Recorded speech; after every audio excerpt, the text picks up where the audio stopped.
কলকাতা থেকে খুব কাছের সমুদ্র সৈকত হচ্ছে বকখালি, কিন্তু একটা সমস্যা রয়েছে, আর সেই সমস্যাটা হলো এই single way road, very congested. মানে 130 কিলোমিটার আসতে যেখানে ডবল ওয়ে থাকলে, 2 লেন রোড থাকলে অনেক তাড়াতাড়ি পৌঁছে যাওয়া যাবে, কিন্তু এই রাস্তাটা সত্যি অনেক টাইম লাগে। সবে আমতলা অবধি এসছি, বেহালার অনেক সিগন্যাল ক্রস করে এই যে সব লোকজন রাস্তা দিয়ে পার করছে, মনে হচ্ছে যেন নিজেদের ব্যালকনিতে চলেছে।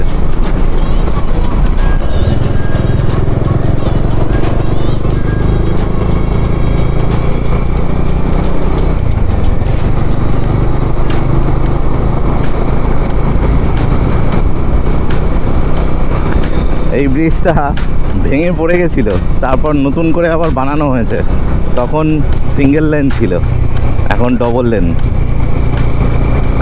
আর ব্রিজটার আদলটা অনেকটা সেই সেকেন্ড হুগলি ব্রিজের মতোই, সেইভাবেই তৈরি করা।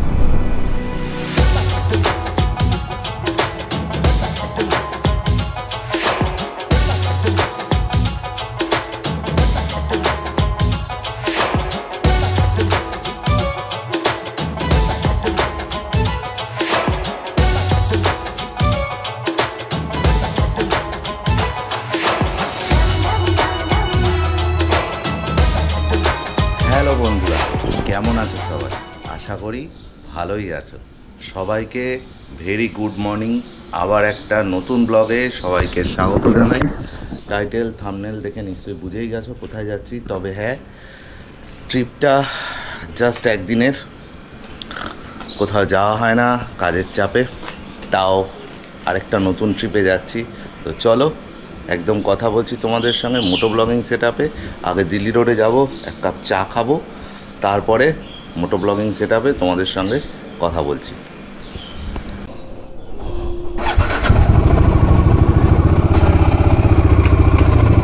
আসছি।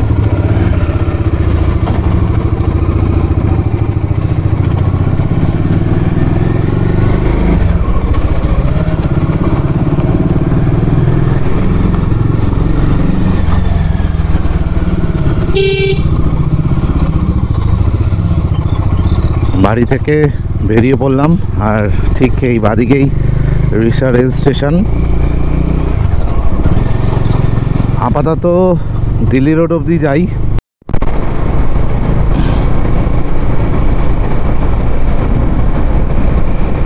দিল্লি রোডে উঠে গেছি, কিন্তু সমস্যা হলো গাড়িতে তেল থাকলেও তেল একটু পরে ভরলেও হবে, কিন্তু হাওয়া দিতে হবে। একদম হাওয়া কম আছে চাকায়, আর দিল্লি রোড একদম খালি।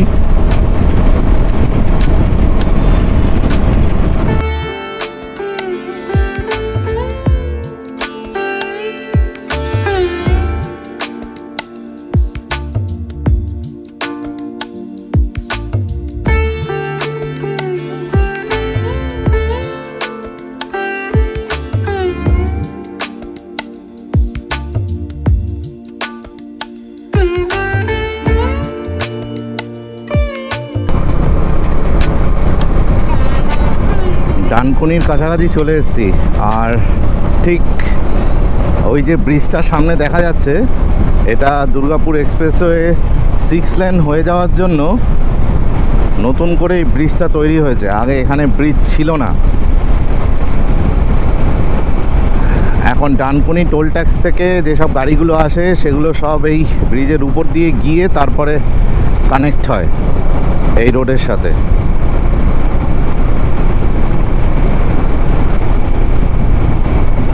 যাই হোক, ডেভেলপমেন্ট হচ্ছে, ভালোই হচ্ছে। তবে আকাশ কিন্তু আজকে হালকা মেঘলা মেঘলা, বৃষ্টি হলে সমস্যায় পড়ে যাব, কারণ রেনকোট আনিনি।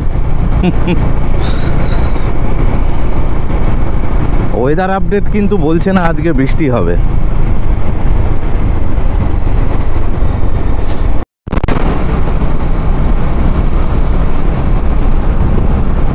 সোজা রাস্তাটা চলে যাচ্ছে খড়গপুর কোলাঘাট, আর ঠিক আমি এখান থেকে বাদিকে চলে যাব, মানে কলকাতার দিকে।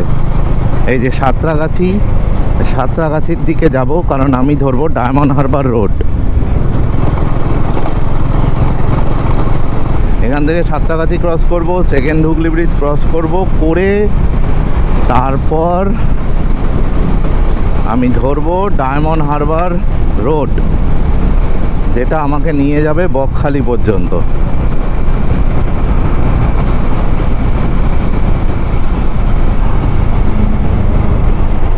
এখান থেকে ডায়মন্ড হারবার 56 কিলোমিটার, বকখালি 137। তো যাই হোক, চলো সামনের দিকে এগোই। মাত্র 137 কিলোমিটার রাস্তা আর জার্নি বাকি আছে।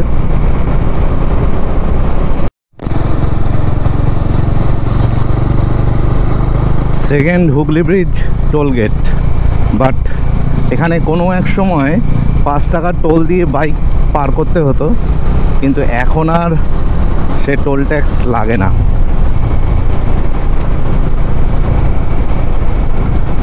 মোটামুটি ঠিকঠাকই এসছি, রাস্তাঘাটও একদম খালি। আর এই সেকেন্ড হুগলি ব্রিজ আপাতত সামনেই দ্বিতীয় হুগলি সেতু। কলকাতা শহর আমাদেরকে ওয়েলকাম করছে, আর কলকাতা শহরে ঢুকে আবার কলকাতা শহর থেকে আমরা বেরিয়ে যাব।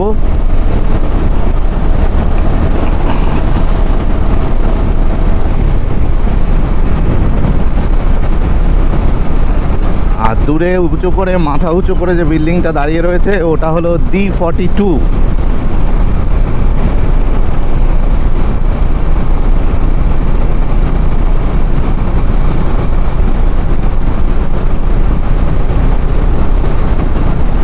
সকালবেলা যে কোনো জায়গাতেই যেতে কিন্তু খুব ভালো লাগে, সেটা কাছাকাছির মধ্যে হোক বা দূরের মধ্যে। আর এই সেকেন্ড হুগলি ব্রিজকে তো প্রচুর ব্লগে দেখা গেছে, যারাই মোটামুটি শিলিগুড়ি কলকাতা থেকে যাতায়াত করে বাইকে করে, যারাই শিলিগুড়ি কলকাতা থেকে শিলিগুড়ির উদ্দেশ্যে রওনা দেয়, তারা এই সেকেন্ড হুগলি ব্রিজের উপর দিয়ে ম্যাক্সিমাম ব্লগাররা যায়। তো আমার ব্লগে ফার্স্ট টাইম হলেও প্রচুর ব্লগে কিন্তু এই দ্বিতীয় হুগলি সেতুকে দেখা যায়। তো যাই হোক,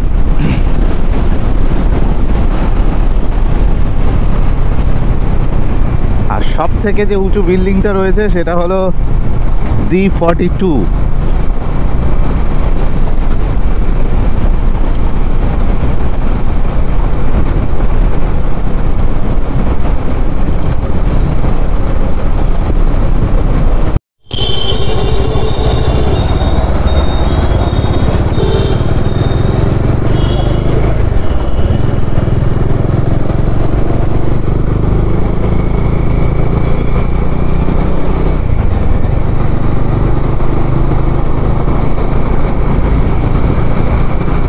এসে গেছি মাঝেরহাট ব্রিজ। এই ব্রিজটা ভেঙে পড়ে গেছিল, তারপর নতুন করে আবার বানানো হয়েছে। তখন সিঙ্গেল লেন ছিল, এখন ডবল লেন। আর ব্রিজটার আদলটা অনেকটা সেই সেকেন্ড হুগলি ব্রিজের মতোই, সেইভাবেই তৈরি করা। মাঝেরহাট ব্রিজ থেকে নেমে সোজা হচ্ছে তারাতলা ব্রিজ, আর এদিকে হচ্ছে মেট্রো স্টেশন। কলকাতা থেকে খুব কাছের সমুদ্র সৈকত হচ্ছে বকখালি, কিন্তু একটা সমস্যা রয়েছে, আর সেই সমস্যাটা হলো এই single way road, very congested. মানে 130 কিলোমিটার আসতে, যেখানে ডবল ওয়ে থাকলে, 2 লেন রোড থাকলে অনেক তাড়াতাড়ি পৌঁছে যাওয়া যাবে, কিন্তু এই রাস্তাটা সত্যি অনেক টাইম লাগে। সবে আমতলা অবধি এসছি, বেহালার অনেক সিগন্যাল ক্রস করে এই যে সব লোকজন রাস্তা দিয়ে পার করছে, মনে হচ্ছে যেন নিজেদের ব্যালকনিতে চলেছে। যাই হোক, অনেক সিগন্যাল ক্রস করে তারপরে একটু রাস্তা এসছি, এখনো আমতলা পৌঁছাতে পারিনি। তো এই হলো রোডের কন্ডিশন, ভেরি কনজাস্টেড। যদিও ম্যাপে দেখাচ্ছিলই যে 137 কিলোমিটার রাস্তা, আসতে 4 ঘন্টা সময় লাগবে, তার মানে অবশ্যই কনজাস্টেড রোড। ডায়মন্ড হারবার আর মাত্র 10 কিলোমিটার বাকি, আর রয়েছি ন্যাশনাল হাইওয়ে 117। আর রাস্তাটা খুব কনজাস্টেড। এই রাস্তাটায় আসলে অনেকটা সেই পুরনো দীঘার কথা মনে পড়ে যায়, যখন সেই দীঘার রাস্তাটা এরকম সিঙ্গেল লেন ছিল আর এরকম সময় লাগতো যেতে। তবে দীঘার রাস্তাটা এতটাও কনজাস্টেড ছিল না যতটা এই রাস্তাটা কনজাস্টেড।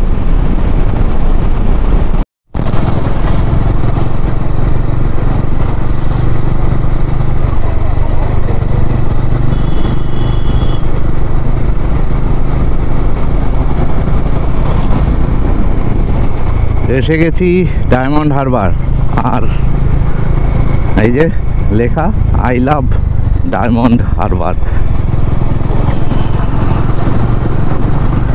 যদিও ক্যামেরায় জাস্টিফাই হচ্ছে না, কিন্তু গঙ্গা আজকে এপার থেকে ওপার দেখা যাচ্ছে, মানে ওই পারে হলদিয়া।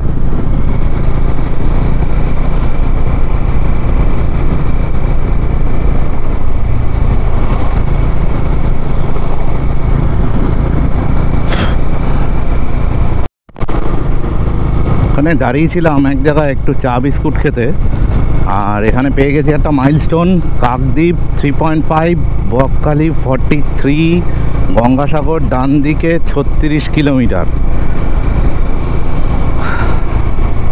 এত সুন্দর সুন্দর সি বিচ রয়েছে, রাস্তাটাকে একটু ভালো করলে তো বেটার হয়।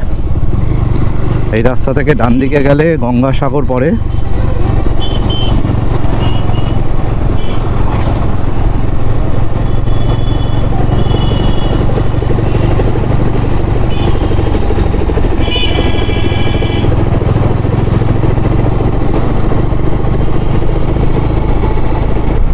বেহালা থেকে পুরো ডায়মন্ড হারবার পর্যন্ত রাস্তাটা প্রচণ্ড কনজাস্টেড। ডায়মন্ড হারবারের পর থেকে কিন্তু রাস্তাটা ঠিক আছে, মোটামুটি ঠিকঠাক, সিঙ্গেল ওয়ে রোড, সেই হিসাবে যতটুকু হওয়া উচিত ততটুকু ঠিকঠাক। কিন্তু ডায়মন্ড হারবার পর্যন্ত প্রচণ্ড অবস্থা খারাপ।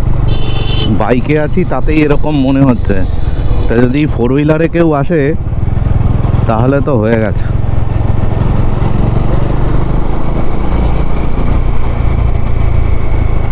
এটা হচ্ছে কাকদ্বীপ, এ হচ্ছে কাকদ্বীপ বাস স্ট্যান্ড।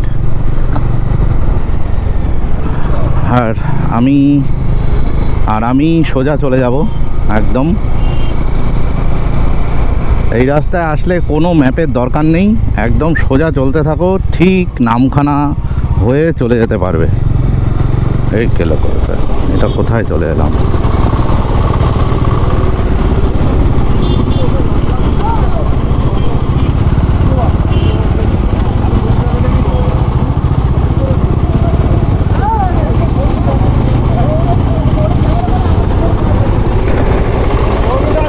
আরে বুঝতে পারিনি। বকখালির দিকে যাব, কোন দিকে? হ্যাঁ, সেটা বুঝতে পারিনি আমি।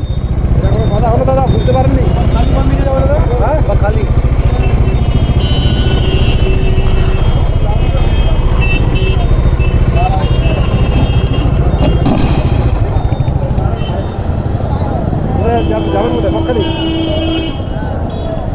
ড্রাইভিং করেন আপনাদের প্রফেশনাল মানে ইউটিউব করেন নাকি? হ্যাঁ, বুঝতে পারিনি, বলছি তো। আমি তো নিজেই বলছি আমি বুঝতে পারিনি।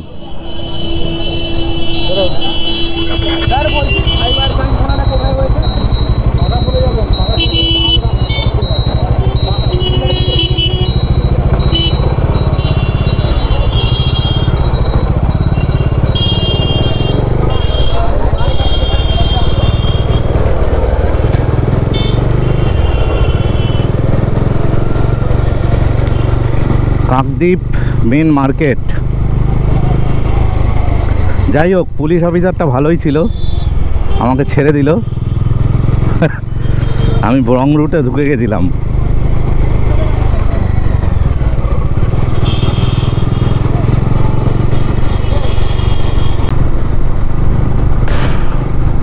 বকখালি 26, ফ্রেজারগঞ্জ 24, আর টোল ব্রিজ অ্যাহেড, মানে সামনে যে ব্রিজটা হয়েছে আতানিয়া দোয়ানিয়া নদীর উপর, সেই ব্রিজটা মনে হচ্ছে টোল আছে।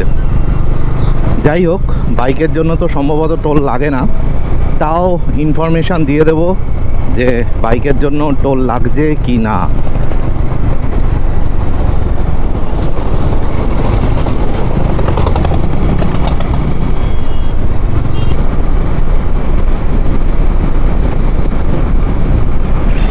আমি বহু বছর আগে একবার বকখালি এসেছিলাম, বহু বছর আগে। তো তখন এই ব্রিজটা ছিল না, তখন বার্জে করে পার হতে হতো এই আতানিয়া দোয়ানিয়া নদী। আর এখন তো ব্রিজ হয়ে গেছে, বেশ সুন্দর। এপার থেকে ওপারে চলে গেলাম। আর আগে লাইন দিয়ে বার্জে উঠতে হতো, তারপরে পার হতে হতো।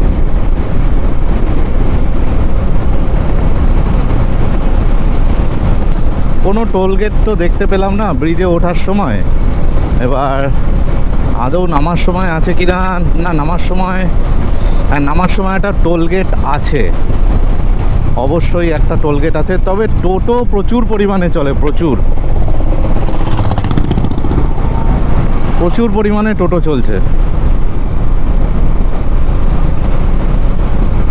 এই যে সামনেই টোলগেট, ওইখানে দেখা যাচ্ছে।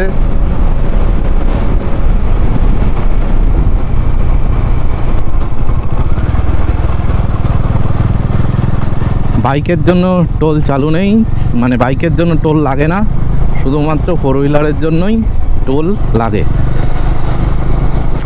বকখালি 24, ফ্রেজারগঞ্জ 22, ডেস্টিনেশন খুব কাছেই।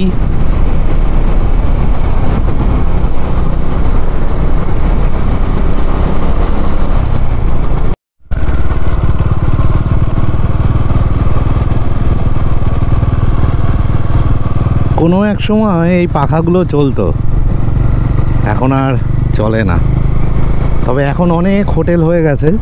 আমি বহু বছর আগে যখন এসেছিলাম তখন কিন্তু এত হোটেল ছিল না।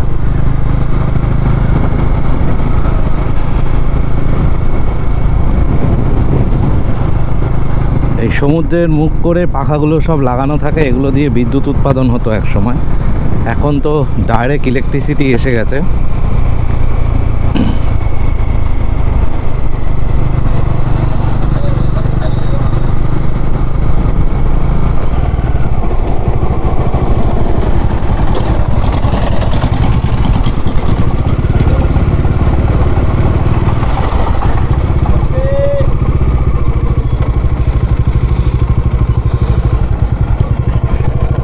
পার্কিং করে যেতে হবে?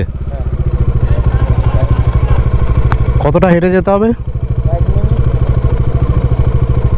ওদিক থেকে ঘুরে আসি, আগে ওদিক থেকে ঘুরে আসি।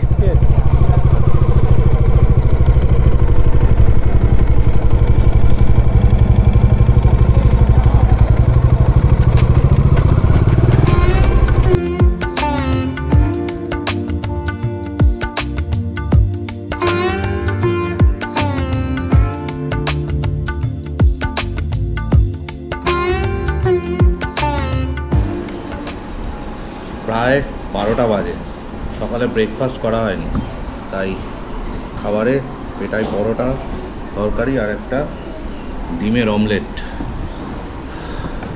আপাতত এটাই খাবো, তারপরে যাব সমুদ্রের দিকে।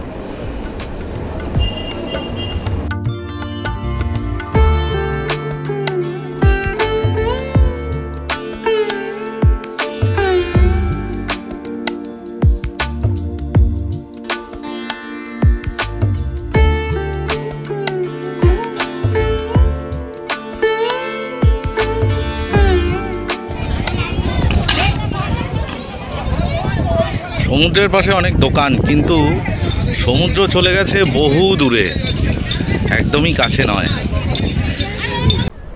বকখালিতে কিন্তু সমুদ্র অনেক দূরে চলে গেছে।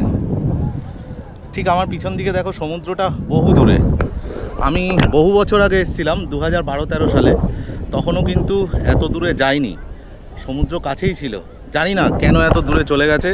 যাই হোক, সমুদ্র কিন্তু এই মুহূর্তে অনেক দূরে, হয়তো ভাটা চলছে তাই দূরে আছে, জোয়ার আসলে কাছে আসবে, নিশ্চয়ই আসে, কারণ এইসব জায়গাগুলো তো ভেজাই, যেখানটায় দাঁড়িয়ে রয়েছি।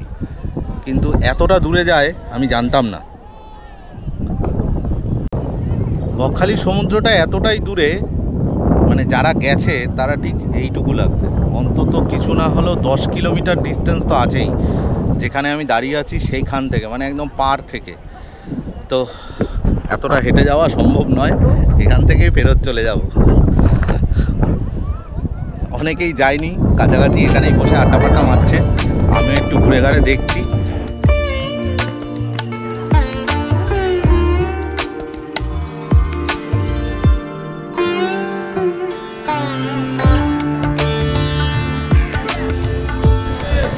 মারাত্মক গরম, প্রচণ্ড গরম লাগছে। আর এখানে বেশ সুন্দর পার্কিং আছে, পয়সার বিনিময়ে পার্কিংয়ে রেখে তারপরে সমুদ্রে যাওয়া যায়।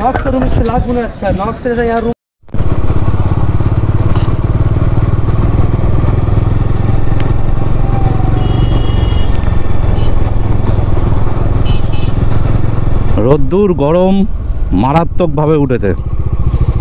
আর ছুটির দিনে বকখালিতে ভালোই লোক হয়েছে, কিন্তু যতটা লোক এক্সপেক্টেড ঠিক ততটা নয়। তার কারণ রাস্তাটা প্রচুর কনজাস্টেড। এত কনজাস্টেড রোড দিয়ে আসা যাওয়া করাটা খুব চাপের। কলকাতা থেকে ডিস্টেন্স খুবই কম,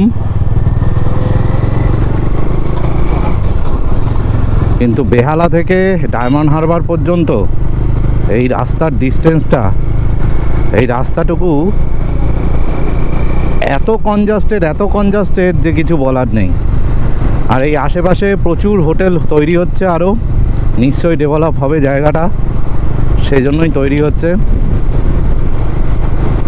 চলো আমরা এবার একটু ফ্রেজারগঞ্জে যাব, তারপর ওখান থেকে হেনরি আইল্যান্ড।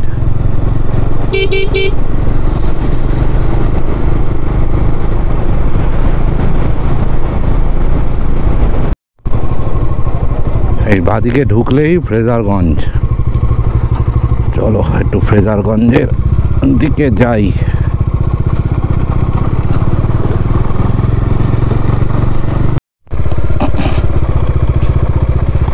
কোনো এক সময় এই পাখাগুলো দিয়ে বিদ্যুৎ উৎপাদন করা হতো, এখন সবই বন্ধ।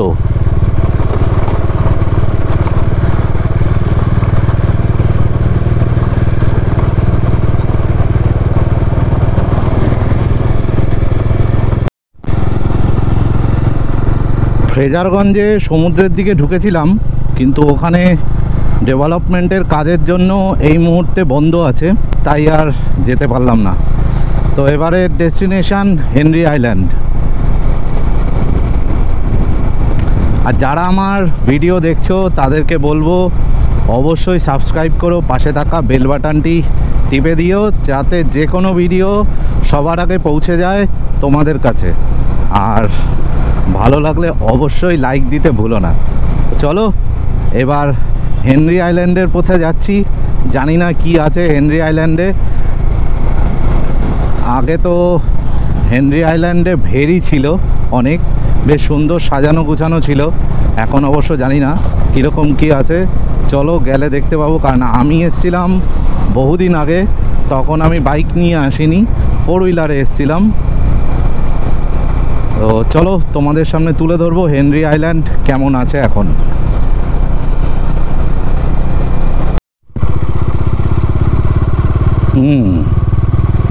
হেনরিজ আইল্যান্ড মৎস্য প্রকল্প পশ্চিমবঙ্গ সরকারের।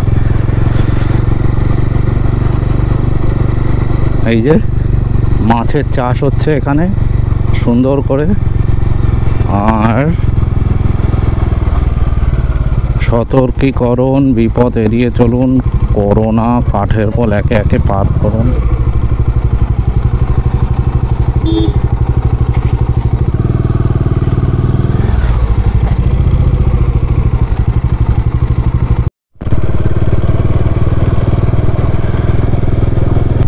মাছের ভেরি এবং খুব সুন্দর করে সাজানো।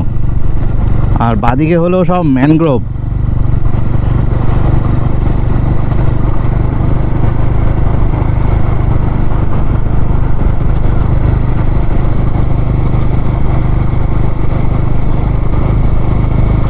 এখানে থাকার বন্দোবস্ত আছে, তবে বুকিং কোনো ওয়েবসাইটের মাধ্যমে করতে হয়।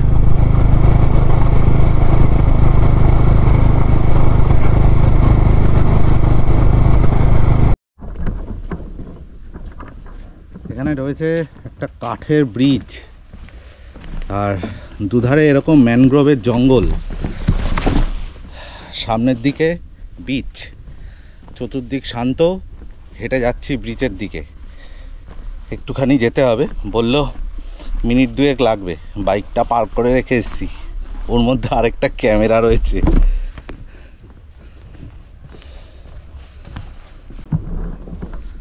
পুরোটাই ম্যানগ্রোভ জঙ্গল।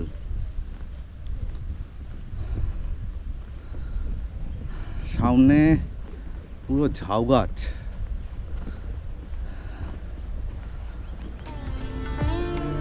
দারুণ জায়গা কিন্তু।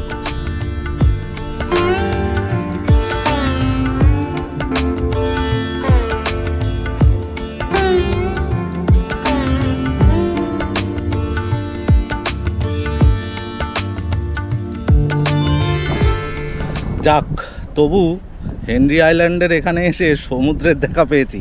নাহলে বকখালিতে তো সমুদ্র এত দূরে যে দেখাই যাচ্ছিল না। এখানে সমুদ্রটা তবু কাছে, ঠিকই আছে, যেমন মন্দারমণিতে যাই ওরকমই একটা ডিস্টেন্সের মধ্যে রয়েছে। ওই যে সমুদ্র খুব বেশি দূরে নয়, তবে ঢেউ কিন্তু একদম নেই, একদমই নেই।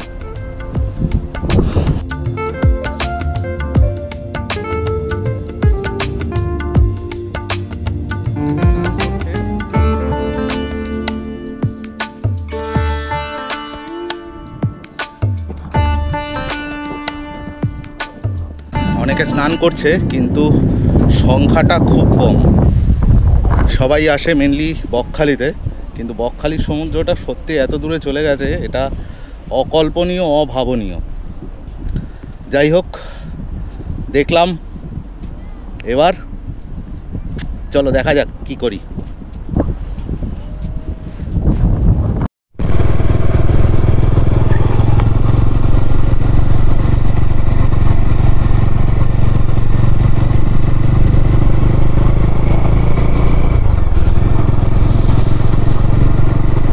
ভেতরটা বেশ সুন্দর, বেশ সুন্দর, কিন্তু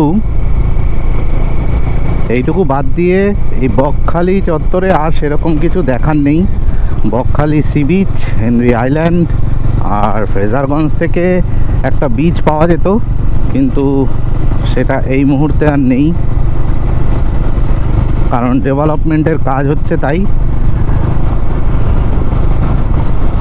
এদিকে আমার গাড়িতে সার্ভিস রিমাইন্ডার শো করছে, গাড়ি ফেরত নিয়ে গিয়েই সার্ভিস করাতে নিয়ে যেতে হবে।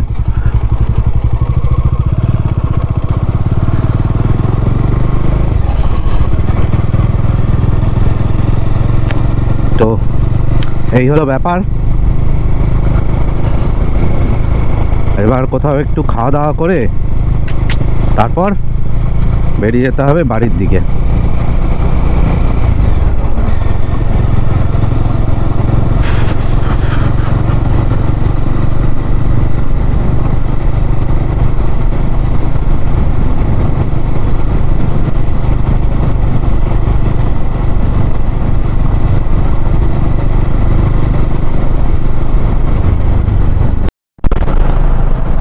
আমি এসে একদিনের মধ্যেই ফেরত চলে যাচ্ছি, তার কারণ আমার আর ছুটি নেই। তাই তবে যারা আসছো তারা একদিন স্টে করে এখানে সুন্দর এখানে সুন্দর কৃষ্ণের নাম সংকীর্তন হচ্ছে, কারণ দোল পূর্ণিমা গেছে দুদিন আগেই, সেই জন্য।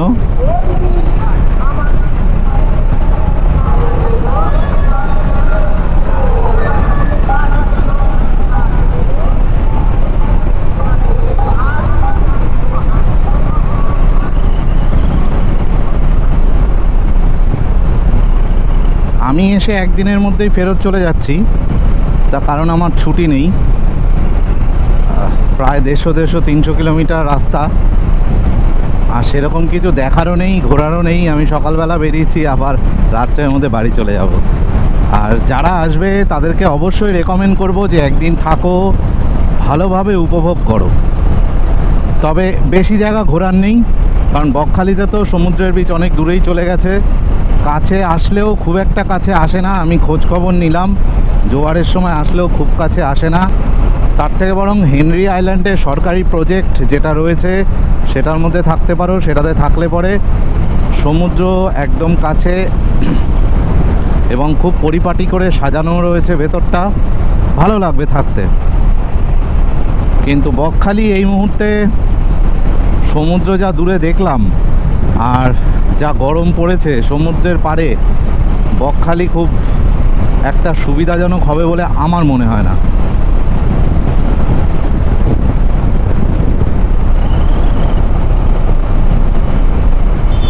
বাকি চলো আবার যেতে যেতে কথা বলছি। রাস্তা দুপুরবেলা একদম পুরো ফাঁকা, সন্ধ্যা হয়ে গেলেই আবার এরকম ভিড় জমবে। এই দুপুরে রোদ্দুরে আর কেউ রাস্তায় নেই, আমি একাই ঘুরে বেড়াচ্ছি, আর কিছু লোক আছে।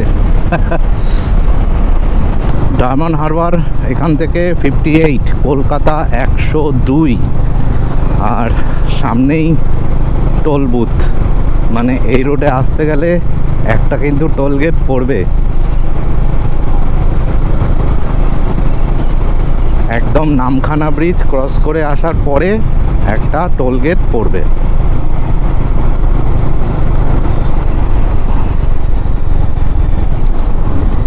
তাই খুব তাড়াতাড়ি কাকদ্বীপ অবধি চলে এসেছি। এবার দেখা যাক কত তাড়াতাড়ি ডায়মন্ড হারবার থেকে, মেন প্রবলেম ডায়মন্ড হারবার থেকে বেহালা পর্যন্ত।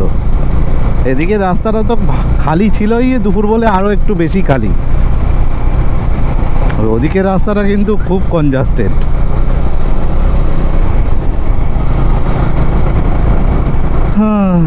দেখা যাক, এগোচ্ছি তো।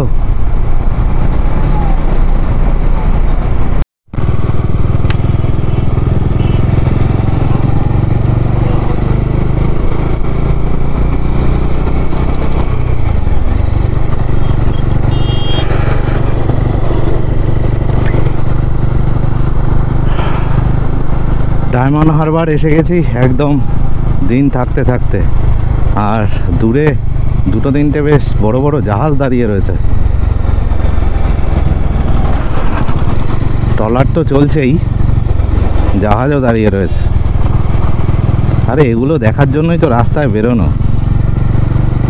ওই যে ওইখানটায় তিনটে পরপর জাহাজ দাঁড়িয়ে রয়েছে বড়, যেটা ক্যামেরায় জাস্টিফাই হচ্ছে না। আর গঙ্গার সূর্যের আলোটা পড়ে জাস্ট অসাম লাগছে, জাস্ট অসাম।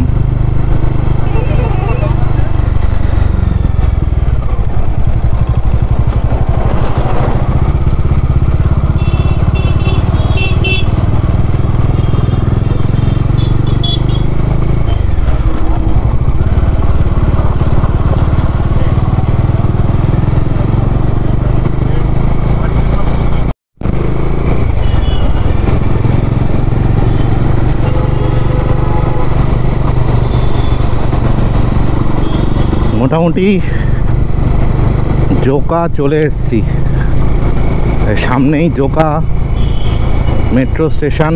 আর এদিকে অন্ধকার হয়ে যাচ্ছে, অন্ধকারের মধ্যে আর বেশি ভিডিও করব না।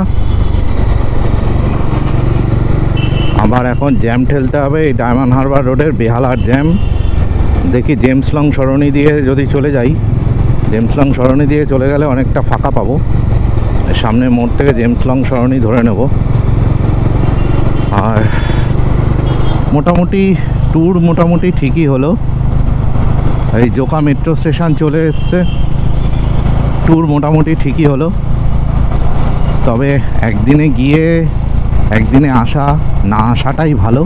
নেহাত আমার ছুটি নেই, তাই আমাকে চলে আসতে হবে, তাই আমি মোটামুটি ঘুরে চলে এসেছি। আর এখন অন্ধকার হয়ে গেছে, আর এদিকে বেহালার সেই জ্যাম।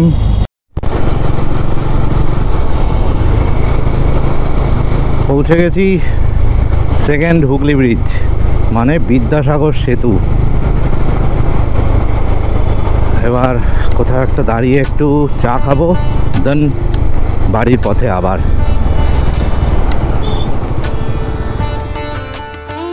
বকখালি থেকে ফিরে এসে গেছি, আর এই ভিডিওটা এখানেই শেষ করছি। দেখা হচ্ছে আবার নেক্সট ভিডিওতে। তবে হ্যাঁ, বকখালি এখন খুব একটা ভালো জায়গা নয়, মানে সমুদ্র এত দূরে চলে গেছে, সেটা তো দেখতেই পেলে। আর দেখা হচ্ছে। তাহলে যারা আমার ভিডিও দেখছো তাদেরকে বলবো অবশ্যই সাবস্ক্রাইব করো, পাশে থাকা বেল বাটনটি টিপে দিও। রাইড সেফ, জয় হিন্দ।